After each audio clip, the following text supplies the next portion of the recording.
Gusto kong magpa-cancel ng account. Pagkatapos magpa-cancel, mabubura ang lahat ng iyong impormasyon. At hindi ka na makakabalik sa bansa. Sigurado ka bang magpapa-cancel? Narinig mo na ba? Yung sikat na si Lin Shimi, si Boss Lin, magpapapropose uli siya sa asawa niyang 7 taon ng kasal. At magpapareniwal ng kasal sa susunod na linggo. Nung nasa mababang punto si Boss Lin, hindi siya iniwan ni Mrs. Lin ngayong nasa tuktok na siya. Magpapariniwal ng kasal para sa kanya. Ang sweet nila talaga. Noong nakaraan, na-aksidente si Mrs. Lin. Sabi pa ni Boss Lin, hindi siya mabubuhay na mag-isa. Ngayon, sino pa ang may ganong katinding pagmamahal? Sigurado ako. Pa-cancel.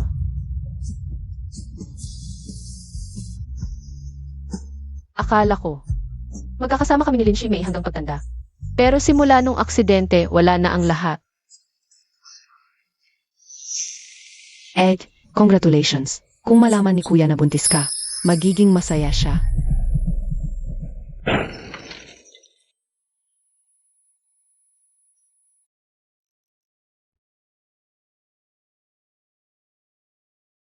Ang bata. Ang anak ko.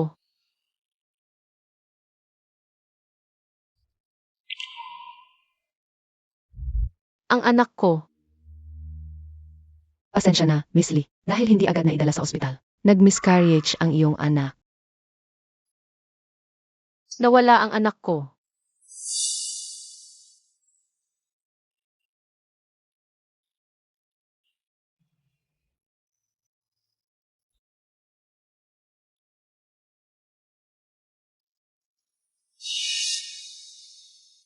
Ay, kuya.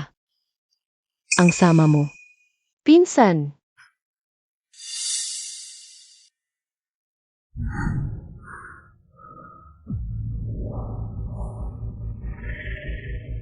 Kuya, hindi ba natatakot kang malaman ni At?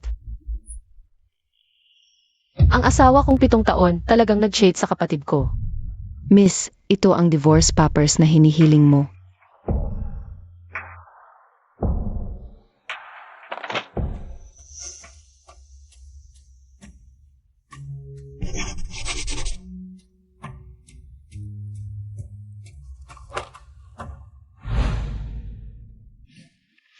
Lin Shimei, ito ang abo ng hindi pa ipinanganak na anak natin.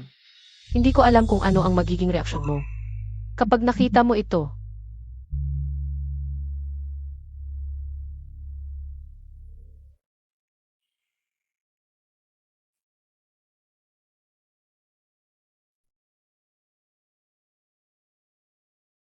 hindi ba't nangako kang magiging mabuti sa akin habang buhay?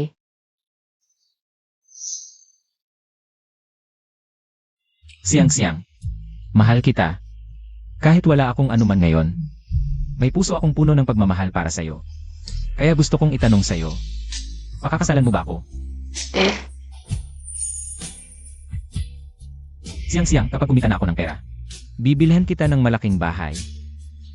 Lin Shimei, dapat mong pangatawa ng maging mabuti sa akin habang buhay. Kung magluloko ka, mawawala ako ng tuluyan.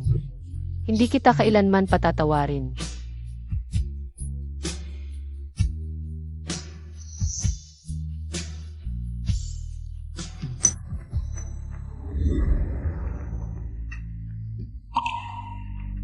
Lin Shimei, sa pagitan natin, wala nang kinabukasan.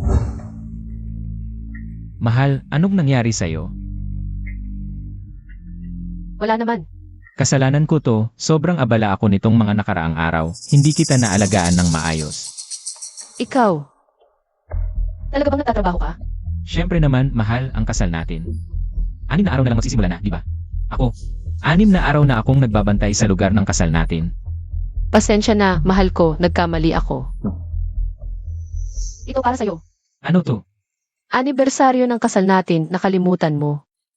Ayon, nga pala, tuwing anibersaryo ng kasal natin. Binibigyan mo ako ng isang alahas na sariling disenyo mo. Bilang alaala, di ba? Siyempre naalala ko. Mahal, nakakapagod din ang biyahe mo. Ako na muna ang mag-aayos ng bagahe mo. Hindi mo ba bubuksan ang regalo ko? CJ, Kaninong mensahe yan? wala, spam lang. Bakit ka ganyan? Hindi mo na itutuloy buksan yung regalo. Ay, mahal ko, ikaw ang pinakamagaling na. Jewelry designer sa buong mundo, yung regalo mo. Kahit hindi ko pa buksan, siguradong magugustuhan ko yan. Sige, tuloy ko muna ang pag-aayos ng bagahe mo. Hindi ko alam kung kailan nagsimula, pero ngayon, ayaw na niyang mag-effort. Anong nangyari, mahal? Pangako mo sa akin sa araw ng kasal. Bubuksan mo itong regalo. CJ. Sa araw ng kasal ko bubuksan, huwag kang mag-alala, mahal, hindi ko makakalimutan.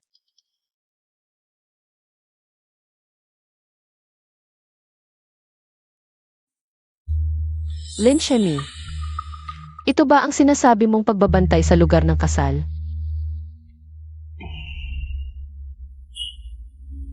Mahal, anibersaryo ng kasal natin ngayon. Salamat sa pagiging kasama ko sa lahat ng taong ito. Hayaan mong ibigay ko sa iyo itong rosas, simbolo ng pag-ibig. Sa sandaling ito, parang nanaginip ako. Parang ikaw pa rin yung lalaking nagmamahal sa akin noon. Pero, Wow, nakatanggap ako ng 79 na rosas. Ang bait mo talaga sa akin, kuya. Hayaan mong alagaan kita ng maayos mamayang gabi. mahal. Talaga bang gusto mong ipagdiwang ang anibersaryo natin? Mahal, anong ibig mong sabihin? Wala, nagtatanong lang. Sino yung nagme-mensahe sa'yo ng gabi? Sino pa ba yung mga katrabaho ko lang, mahal? Huwag kang magalit, isasara ko na to. Huwag ka nang mag-abala, maganda lang na may mensahe ang kumpanya sa akin na. May emergency kaya kailangan kong pumunta doon. Mahal, ikaw talaga, napakahirap ng pinagdaanan mo. Malaki ang naitulong mo sa kumpanya bilang ating pangunahing taga-disenyo.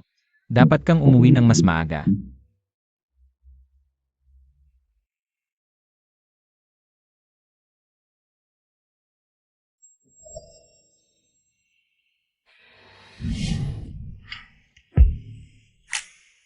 Mahal, ngayong gabi, ilang beses mo babalak?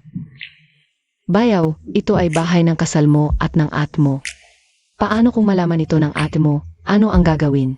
Ganito, hindi ba mas nakakaengganyo? Lin Shem Iliaoyaw. Kayong dalawang hayop na ito, nakakadiri talaga kayo. Sino ang nasa pintuan? Ano ba? Hindi ka ba nakatuon sa akin habang tayo ay magkasama? Pero kanina, may tumama talaga sa likod ko. Tulungan mo ako magbenta ng bahay. Lin Shemi, sing-sing ng kasal, bahay ng kasal. Pati kayo, ayaw ko na rin. Napakagaling mo sa pagdidisenyo ng alahas. Maraming mga negosyante ng alahas sa labas. Ang nag-agawan para bilhin ang iyong mga likha. Ayaw ko na ng lahat. Aya makikipag-ugnayan ako sa ilang mga mamimili. Sige, salamat sa iyo. Mahal, nakauwi ka na, kanino ka nakikipag-usap sa telepono? Ikaw naman, kanino ka kagabi? Kahapon sa gabi wala akong pinuntahan, abala ako sa pag-aasikaso sa mga kliyente. Ano ito? Sa katawan mo, paano may medyas ng babae? Mahal, ito marahil kahapon habang ako ay kasama ng kliyente. Hindi sinasadyang naipit sa aking katawan. Ganun ba? Mahal, galit ka ba? Pasensya na. Kung ganito, sa hinaharap hindi na ako. Tungkol sa trabaho, wala akong dapat ikagalit. Mahal, hindi ako mapalagay sa'yo, baka. Ngayong gabi samahan mo ako sa kumpanya, bantayan mo ako. Hindi ko ba sinabi sa'yo? Ang asawa mo ay ayaw na ayaw sa mga naninigarilyo. Nga, ayan nakalimutan ko. Si Kuya Lin ay isang tunay na tagapagtanggol ng asawa. Mahal, Sa loob ng maming taon, sino ang hindi nakakaalam? Maliban sa asawa, si Kuya Lin.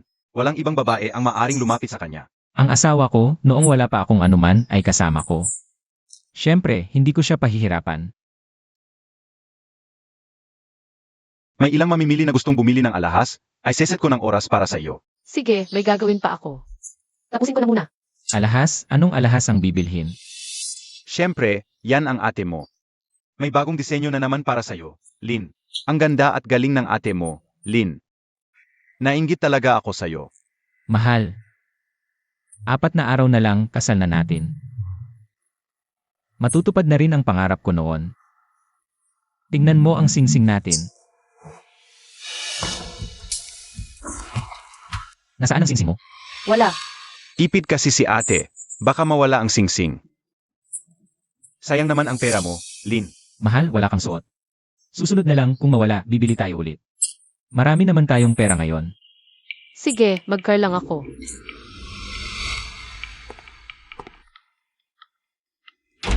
Umalis na si ate. Lin, pwede na lumabas ang kabet.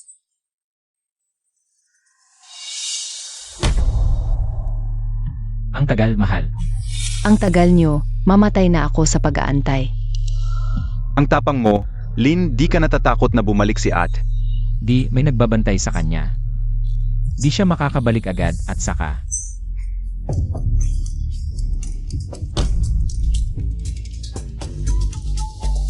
Mas masarap to. Parang kahoy si At sa kama, ako lang. Ang makakapagpasaya sa'yo. Ay, sige nga, pakinggan natin yan. Kahapon galing kama sa sahig. Mula kwarto hanggang banyo. Di talaga mapigilan ng hayop na to. Hay, Pasensya na, ma'am. Palitan natin ang damit. okay lang. Sige na, ma'am. Bilisan lang. Sabi ko, okay lang. Ma'am, huwag kang aalis. Sundin mo ako. Ma'am. Ma'am, huwag ka nang bumalik. Sumama ka sa akin. Umalis ka.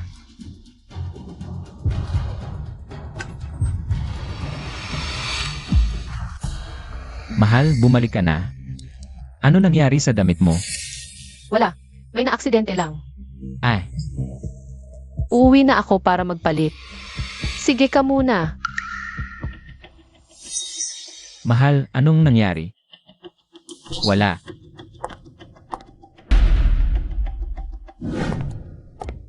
Ay, Ed, nakita tayo. Ano na kailangan mo?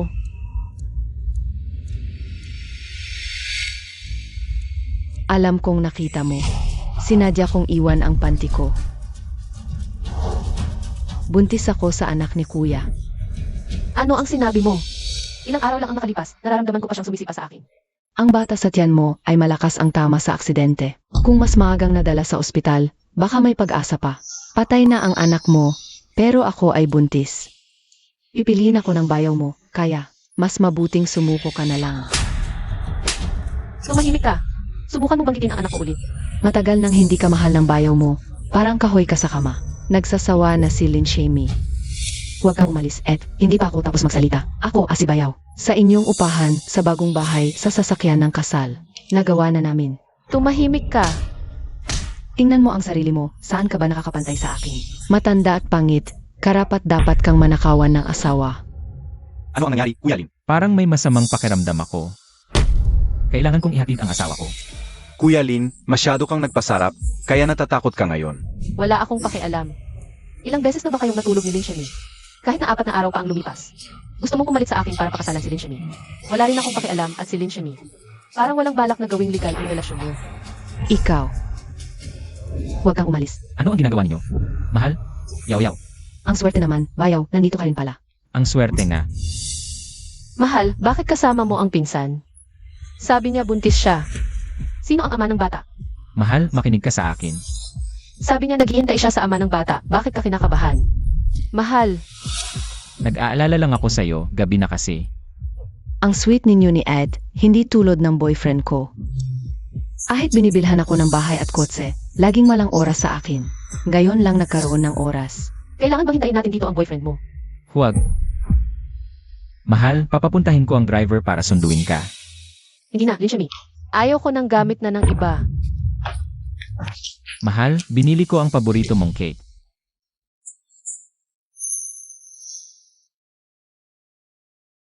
Siyang-siyang, huwag ka nang magalit.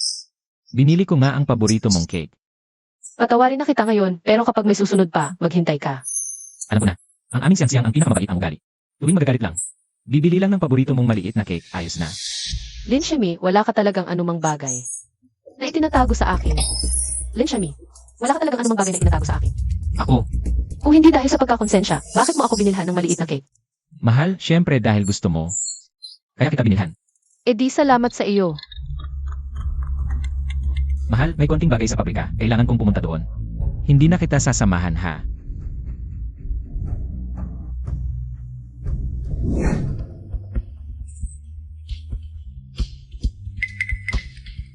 Baby, gusto mo ba ng mas nakakasilaw? Kuya, ang sama mo.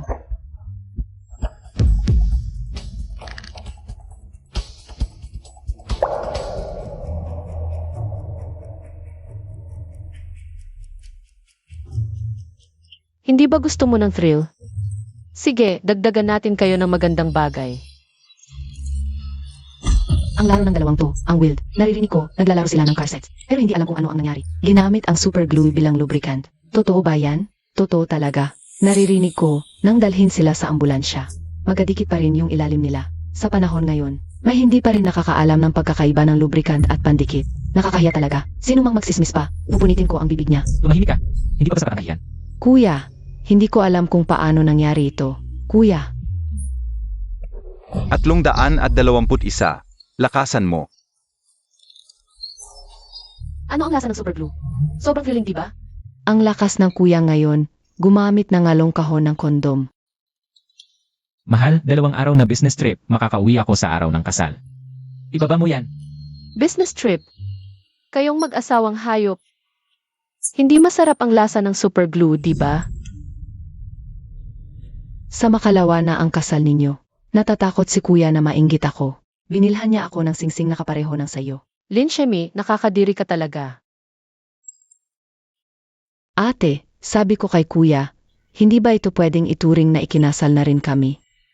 Siguro naiinis siya sa pag-isip na pakakasalan ka. Matagal akong pinilit ni kuya. Mukhang ako at si kuya ang tunay na magmahalan. Ayoko ng gamit ng iba. Sana magkatuluyan kayong dalawa. Binibini, ito ang mga rosas na espesyal mong itinanim para sa Ginoo. Itapon mo na lahat yan. Itapon. Binibini, inalagaan mo ng mabuti ang mga ito. Kahit anong madumi, bulaklak man o tao. Ayoko. Magsuot ka na ng damit at umalis ka na. Baka mahuli ka ng asawa ko. Kuya, ang lupit mo naman. Pagkatapos gamitin, hindi mo na ako kilala. Ginoong Lin, tapos ka na ba? Ngayon na. Mahal, pagkatapos ng kasal, saka mo ako paglilingkuran ng maayos. Ha? Sa kasal ngayon, huwag mong kalimutang buksan ang anniversary gift natin. Maligayang pagdating sa aking kasal, ngunit ang bida ngayong araw ay hindi ako, kundi ang aking may bahay. Lixiang, Si Boss Lin at ang kanyang asawa, talagang magkasintahan. Sinadyang muling naghanda ng kasal para sa kanya. kung wala ang aking asawa. Wala sana ako ngayon, si Lin Shemi. Kaya ngayon, ating ipakilala ang ating pinakahihintay na nobya. Sa kanyang maringal na pagdating. Bakit ikaw? Ginong Lin, si Binibining Lichiang, ay nag-utos na ibigay sa iyo ang gift box na ito. Sabi niya, iyak na nakalimutan mong buksan. Nasaan siya? Saan? Pakibuksan po ni Ginong Lin ang gift box na ito.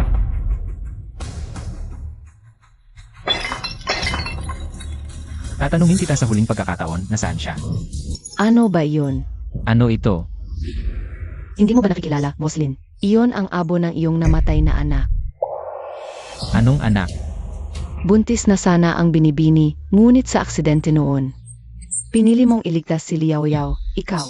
Lin Shemi, ikaw ang direktang pumatay. Sa binibini at sa iyong anak. Imposible, hindi niya kailanman sinabi sa akin na buntis siya. Ito ang kasunduan sa paghihiwalay. Nilagdaan na ito ng binibini. Hindi ako naniniwala na hihiwalayan ako ng asawa ko. Mahal na mahal niya ako, hindi siya kusang aalis. Boss Lin, natagpuan ko ang cellphone ng inyong may bahay sa harap ng inyong bahay. Ngayon, suot ni Manong ang damit na ikakasal sa iyo nang kami ay magtuluyan. Et, napakabigo mo. Alam ko, hindi mo talaga balak dumalo sa kasal ngayon. Ano, tumakas ka na. Nangangaliwa pala si Boss Lin. Talagang hindi makatao. At sa mismong araw pa ng kasal, kung ako ang nasa kalagayan niya, Hindi ko na itutuloy ang kasal. Liao Yao. Nasaan si Lixiang? At, Manong, bakit ikaw? Kinansela ang kasal, hanapin ang may bahay.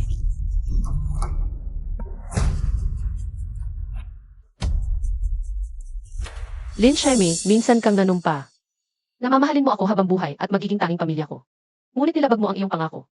Hindi, wala ako.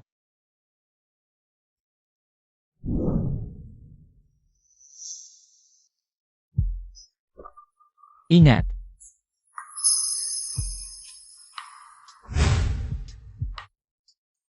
Kumusta? Ako si Lin Shemi. Pwede ba tayong magkilala? Ako si Lixiang. Sinabi ko na ayaw kong niloloko ako. Lalo na ng taong mahal ko kung isang araw ay hindi mo na ako mahal. Layo na ako ng tuluyan, hindi mo na ako makikita. Mahal. Nasaan ka ba talaga? Mahal. Sino ka? May sira ka ba? Pasensya na, nagkamali ako ng tao. Ayong bahay para sa kasal. Sa tingin ko maganda yung pangalawa. Bahay para sa kasal, nandoon pa siya sigurado, mahal. Kuya, ikaw pala. Kuya, binigyan mo ako ng susi ng bahay niyo. Di ako pasok ngayon, kaya naisip kong dumaan. Bakit mo tinawagan ate mo? Alam mo ba kung anong ginawa mo? Kuya, hindi ko sinasadya. Pasensya na.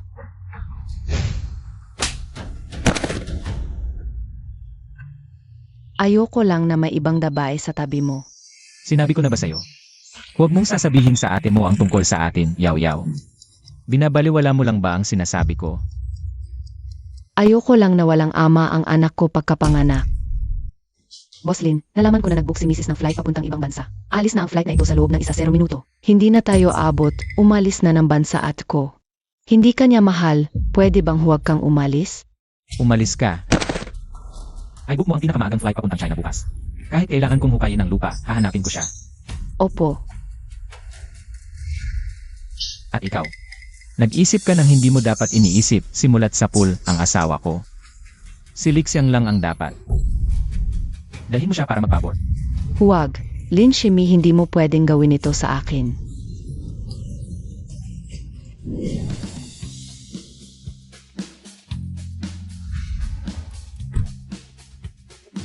Senior, matagal na tayong hindi nakita.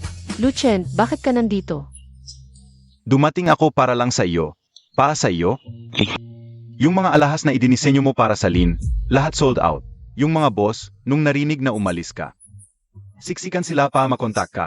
Hindi ko alam. Kung may karangalan ba ako na imbitahan ka. Sa #1 international jewelry brand namin, bilang chief designer, Naniniwala ako. Hindi ka niya bibigyan. Ang pinakamagandang paraan para makalimot sa isang lalaki ay mag-focus sa sarili. Kailangan ko talaga ng pagkakataong ito.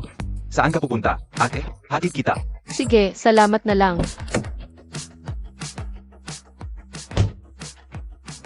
Huwag kang umalis, mahal. Mahal, huwag kang umalis.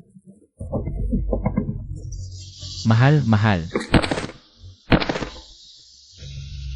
Mahal, Ayos ka lang ba, Boss Lin?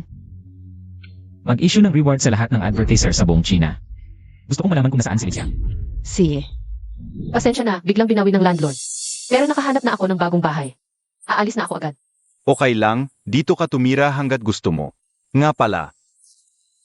Alam ba ng mga magulang mo na nasa Sina ka na? Dati, sumuway ako sa magulang ko. At sumunod kay Lin Shemi nang walang pag-aalinlangan. Ngayon, hindi ko alam kung paano ipapaliwanag sa kanila. Okay lang, siguradong kakampi sa'yo ang magulang mo. Pag may oras ako, samahan kita sa kanila. Esan, Ipapakita ko sa iyo ang kwarto. Esan, Dito ka tumira. Sabihin mo lang kung may kailangan ka. salamat talaga, Lucien. Sa totoo lang, maswerte ako na nakita kita ulit. Li Qiang, kung babalik si Lin Shimi sa'yo, Gusto mo pa bang makita siya? Pinatay niya ang anak ko. Ayaw ko na siyang makita habang buhay. pasensya na, hindi ko dapat binanggit yon. Okay lang, hindi siya karapat-dapat na ikalungkot ko. Magpahinga ka muna, uwi na ako. Esan, Anong nangyari kanina? Boss Lu, nakipag-ugnayan si Lin Shimi sa maraming advertiser. Nag-alok na malaking reward para kay Miss Lee. Nasa Sina tayo. Hindi ito teritoryo ni Lin Shimi. Sabihin mo sa lahat ng advertiser. Sino man na makikipagtulungan kay Lin Shimi, kalaban na ng pamilya Lu. Ano? Walang advertiser ang pumayag. Paano kung doble o triple ang bayad natin? Boss Lin, hindi yata pera ang problema. May humahad lang. Imbestigahan kung sino ang kalaban ko. Boss Lin, siguro si Lu ang nasa likod nito. Sinasabi na hindi pangkaraniwan ang nararamdaman niya para sa misis. Lochen, dahil siya ang humahad lang sa akin. Ibig sabihin alam niya kung nasaan si Lixiang. Naiintindihan ko, magpapadala ko agad ng tao para imbestigahan. Ito si Lo Chen.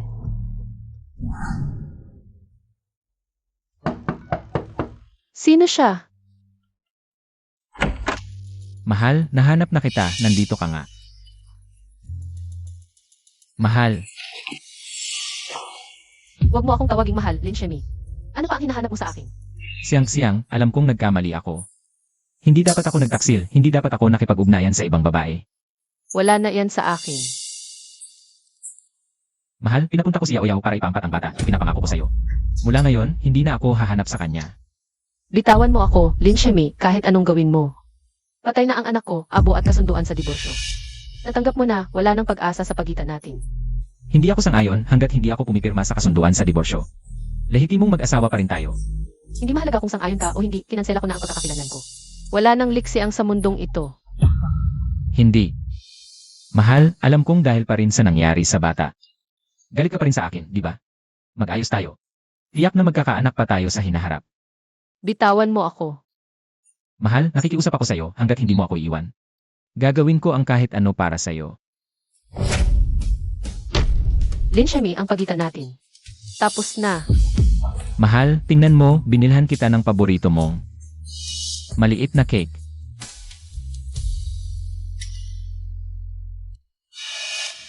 Sasabihin ko sa iyo, Lin Shemi. Hindi ko talaga gusto ang cake. Hindi ito posible, siyang-siyang, dati. Hindi ba paborito mo ang maliit na cake? Yun ang dati, noon mahal kita. Kaya napapasaya ng murang maliit na cake, pero ngayon. Kapag nakikita kita, nararamdaman ko lang ang pagkasuya. Lixiang, alam kong nasaktan ko ang puso mo. Pero nalinlang lang ako ni Liao Yao. Kaya ako nagtaksil, ipinapangako ko. Wala akong tunay na nararamdaman para sa kanya. Siyang-siyang, patawarin mo na ako. Isang beses lang, ipinapangako ko, hindi na ako muling magkakasala. Mahal, pasensya na, alam kong nagkamali ako, patawarin mo na ako. Mahal na mahal kita talaga. Huli na, Lin Shemi, ang damdaming tulad nito. Kapag naubos na, wala nang natitira. Huwag kang umalis, mahal. Bitawan mo ako. Huwag kang umalis, mahal. Sinabi niyang bitawan mo. Hindi mo ba narinig? Anong ginagawa mo rito? Ano nang pakialam mo? Anong relasyon ninyong dalawa? Hindi tulad ng relasyon mo at ni Liao Yao. Kumusta, Jilin? Ako si Lochen, kapatid ni Li Qiang sa eskwelahan, at boss din niya. Grabe ka, Lixiang. Gaano ba katagal tayong naghiwalay? Bumaling ka lang, may ibang lalaki na agad. Lin Shemi, magsalita ka ng maayos. Eh bakit kayong dalawa nagsasama? Bakit ko sasagutin yan? Lixiang, may kasalanan ako sa'yo. Pero hindi mo naman kailangang maghanap pa ng ibang lalaki para lang magselos ako. Tama na, Lixiang. Magbati na tayo, okay? Ang yabang mo, Lin Shemi. Akala mo ikaw ang sentro ng mundo?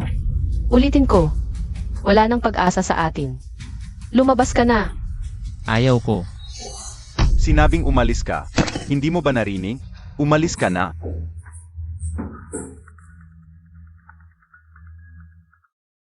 Hoy, Jilin, may problema. Umuwi ka na, may nangyari sa kumpanya. uwi na ako agad. Sigurado ka bang magreklamo ka sa Lin Group? Sigurado. Ang mag-asawang Lin Shimi, hindi lang sila nagpapanggap na mag-asawang nagmamahalan, nanloloko pa ng publiko. Sana'y imbestigahan ninyo itong mabuti. Huwag kayong mag-alala, imbestigahan namin ito. Jilin, ang reklamo ni Liao Yao online. Nagdulot ng malaking gulo, bumagsak ang presyo ng stocks. Ang putang yan, mukhang masyadong komportable ang buhay niya. Ang pagreklamo ni Liao Yao, nagdulot ng malaking gulo online. Masama ang epekto sa imahe natin. Ipatawag ang ER department para sa meeting. Opo. Magandang araw, may natanggap kaming reklamo. Mangyaring sumailalim sa investigasyon. Ibagsak ang hayop na mag-asawa. Sinira nila ang buhay ng batang yon, tapos magpapakita pa rito. Anong ginagawa ninyo? Ibagsak ang hayop na mag-asawa.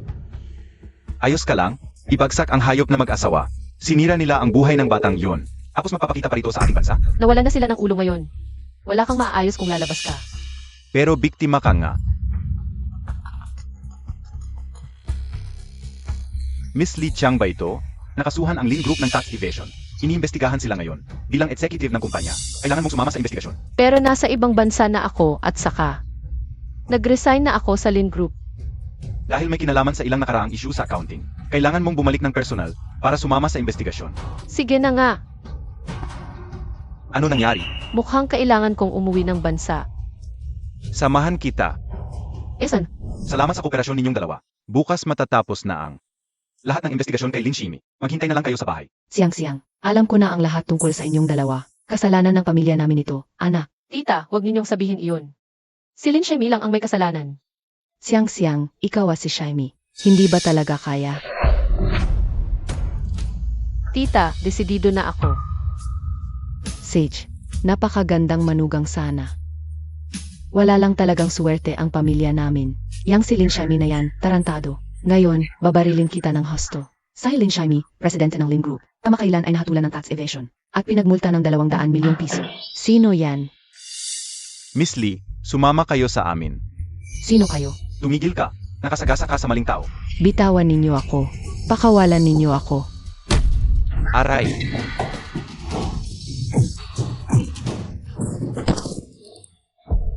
Ang dibdib ko. Anong gagawin ko? Ang dibdib ko. Ana, patay na tayo kung may mamatay. Tulong. Nasugatan siya. Malaking pagdurugo ito dahil sa pagkalagot ng implant. Kailangan siyang dalhin agad sa ospital. Umalis kayo. Lumabas kayo. Huwag niyo akong kaawan. Bumuka ang mababang kalidad na implant sa katawan mo. Kung hindi ka agad dadalhin sa ospital, panganib sa buhay mo ito. Huwag kayong makunwaring mabait dito. Sa tingin ko, katuwang kayo ng 2 kanina. Liao Yao, nagmamatigas ka pa rin ba? Ako ang nagmamatigas, ang isang hindi makapag-alaga ng asawa. Anong karapatan mong hasgahan ako? Nahingi ka lang sa akin sa katawan kong mas maganda kaysa sayo. Kaya, pinaputol mo ako ng sadya. Mahal, sinagot mo na ang tawag ko, mahal. Hindi ka kasama ni Liao Yao.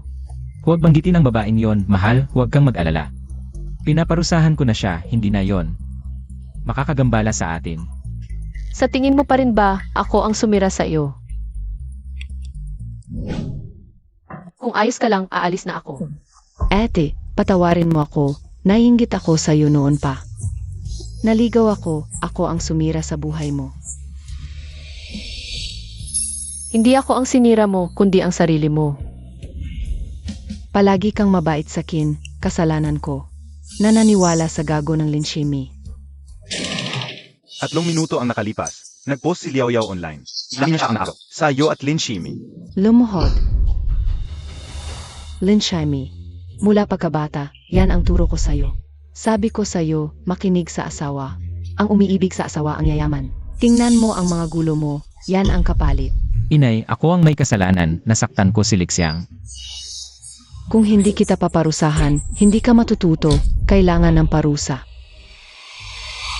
Una, sa pag-iwan sa unang asawa, walang utang na loob. Pangalawa, sa paglabag sa aral ng ninuno, kahihiyan. Pangatlo, sa paggawa ng kahalayan, kahihiyan. Shimi, dati, kayang-kaya ang 10 palo. Bakit ganito ka na ngayon? Huwag mo akong iwan, huwag, pakakasalan mo ba ako? Mamatay ka. Huwag. Siyang-siyang. Litsiang, ako ito. Tita, ano po? Si Shaimi, may sakit siya ngayon. Pwede bang bisitahin mo? Para lang mawala na ang pag-asa niya. Tita, ayoko na siyang makita. Alam ko, tita, hindi ko siya naituro ng maayos. Hindi ko na siya papayagang mang-istorbo. Pakiusap ko na lang. Tita, magkakagusto siya kay Liao Yao. Magkakagusto siya sa iba, walang sinuman ang maaaring maging tanging kanya. Ngayon, may pagkapit pa siya sa akin, pero paglipas ng panahon. Makakalimutan niya rin yun. Kung ganoon ang sinasabi mo, tita, hindi na kita pipilitin. Sa hinaharap, huwag mo nang gambalain si Lixiang. Bakit? Binitawan ka na ni Lixiang. Tapos na ang inyong pagkakataon. Nanay, hanggat ayaw kong pumirma sa kasulatan ng diborsyo. Asawa ko pa rin siya hanggat hindi ako susuko. Sa isang araw, magpapatawad din siya sa akin. Malambot ang puso ni Lixiang. Kapag konting lambing lang siya ay, Tama na. Nanay, kailangan mong tulungan ang anak mo ngayon. Tulungan mo akong ibalik ang asawa ko. Lin Shimi, kung lalaki ka pa, bumangon ka na at ayusin ang mga problema sa kumpanya mo. Manigalin, mula nang umalis ang misis. Magulo na ang design department ng kumpanya. Ngayon, wala nang technical na gabay ni misis. Hindi maipapakita ang mga bagong produkto. Kung hindi talaga kaya, hayaan ang design department na.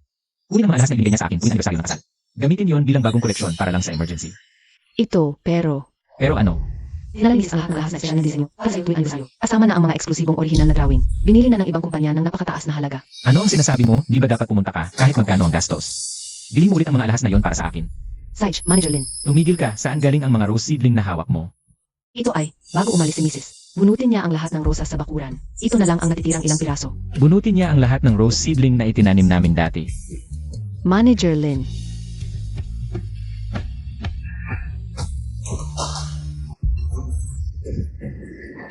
Asawa, nasaan ka ba talaga?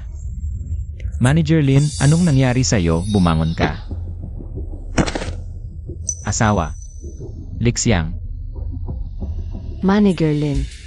Sino ang tinatawag mo? Asawa, huwag mo akong iwan. Manager Lin. Si Sauzhao ako. Alice, umalis ka. Asawa, naligo na ako, hindi na ako marumi, huwag mo akong itakwil. Pwede bang huwag mo akong iwan? Ako si Lin Shani. Dito ako'y taimtim na humihingi ng paumanhin kay Lixiang. Hindi ko dapat nagawa ang pangangaliwa at nasaktan ko si Lixiang. Mahal, patatawarin mo ako, di ba?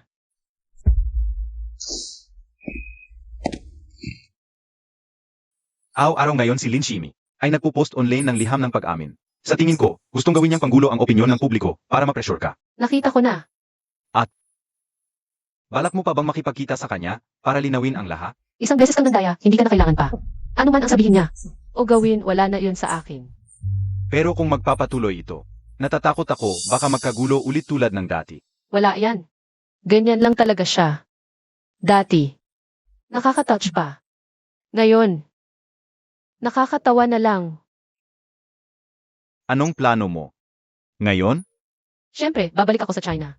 Para ipagpatuloy ang ating negosyo sa alahas. Mahal, huwag kang umalis. Anong ginagawa mo rito? Bakit kasama mo na naman siya? Baka madismaya ka, Boss Lin. Hindi lang ngayon, araw-araw kaming magkasama. Ikaw. Tama na, Lin Shemi. Tigilan mo na ako.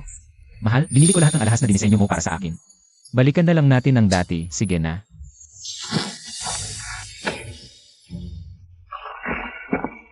Umalis ka. Mahal, kung ayaw mo nito, tingnan mo. Yung mga rosas na itinanim natin dati. Binalik ko lahat. Patawarin mo na ako, sige na. Lin Shemi, wala na tayong pag-asa. Paumanhin, siyang-siyang, kasalanan ko.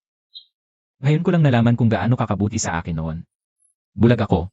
Nasa piling ko ang swerte, di ko lang alam. Noong pinakasalan kita, wala akong pakialam. Kung gaano ka kayaman. Isang kondisyon lang ang hiling ko. Na hindi mo ako lolokohin.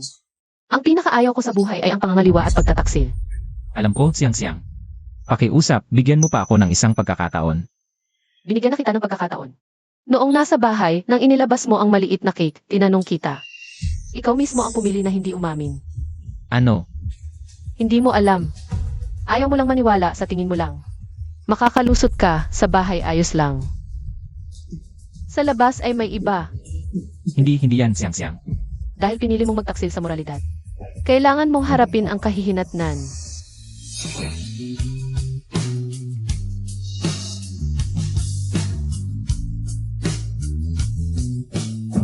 Salamat, Lin Shimi. Salamat sa iyong pagiging bulag sa tunay na halaga. At binigyan mo ako ng pagkakataon. Lixiang. Talagang iwan mo ba ako? Maligayang pagdating sa Sparkling Life. Sa paglulunsad ng koleksyon ng alahas, at ngayon ay ating tanggapin ang taga-disenyo ng koleksyong ito mula sa Italiano Institute. Opisyal na kinilalang top jewelry designer. Ginang Lixiang, ano ang nais mong sabihin? Sa lahat ngayong narito ka. Ngayon dito, nais kong magpasalamat sa isang tao. Sino kaya? Iyon ay ang aking nobyo, Lochen. Salamat sa kanyang pag-aalaga at suporta sa akin. Kung wala siya, wala ako sa kinatayuan ko ngayon. Tanggapin natin si Ginoong Lu sa entablado, may sasabihin ka ba? Para kay Ginang Lixiang. Lixiang, Ako ang dapat magpasalamat sa iyo. salamat dahil nakilala kita. Lixiang, pakakasalan mo ba ako?